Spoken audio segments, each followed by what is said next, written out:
So I just received this from CyberAcoustics, an American company who specialize in PC peripherals. I've known this company for at least 12 years and I have used some of their PC speakers. And now I want to know how much they have improved in the last 12 years.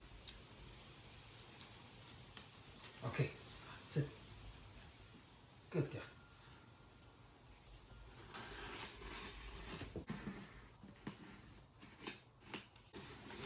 Look at that! Even the box actually looks nice now.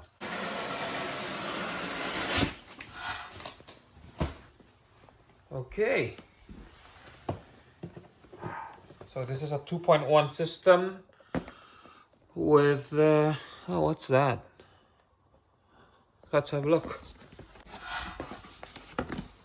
Huh, that's the manual over there, so you don't even have to open the manual booklet.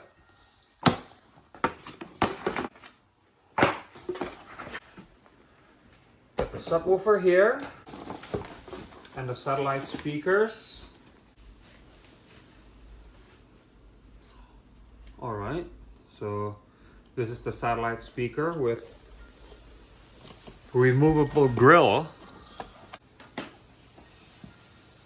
It's a two-way. This looks like a passive radiator.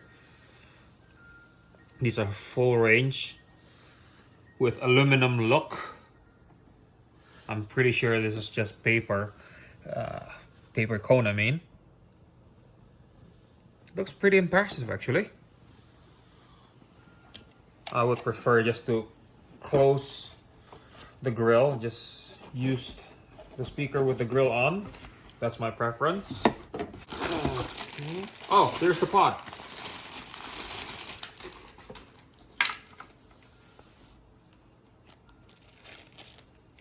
So this is the volume control.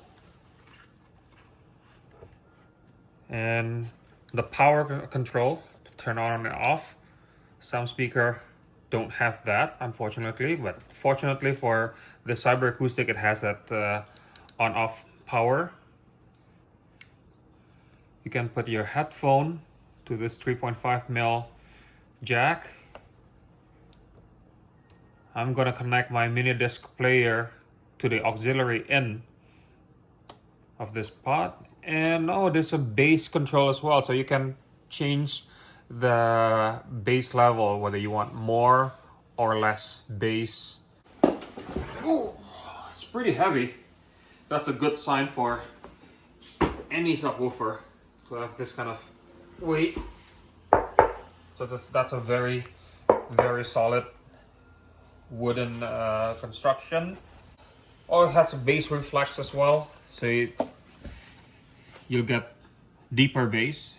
It's rated down to 50 Hertz, but I'm gonna measure it later. So how to connect this system? It's extremely easy. You see this green connector? You connect it directly to your PC sound card output. Or in my case, I'm gonna put it to the mini disc headphone output. Everything will be controlled here, as I previously mentioned, and it's already connected to the system. Now, what do you have to do for the satellite speakers? There's one connector. You plug it in here, and you're done. That's it. There's nothing else to do. Of course, you have to plug in the power, but that goes without saying.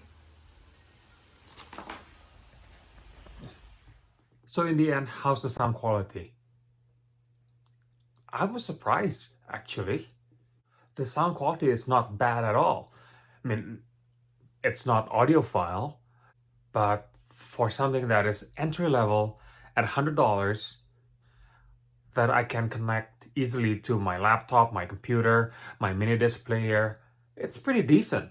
And from the frequency sweep, the subwoofer actually went down to around 50 hertz. So the marketing material is not a lie. It actually goes down to 50 hertz at minus 3 dB. So that's pretty flat. And for that price, it's impressive. So I listened to my own recording that I did about 20 years ago. I listened to Diana Krall, I listened to Erich Kunzel, and then Cincinnati Pops Orchestra, and several classical pieces and Baroque pieces, even heavy metal. And they all sound pretty decent.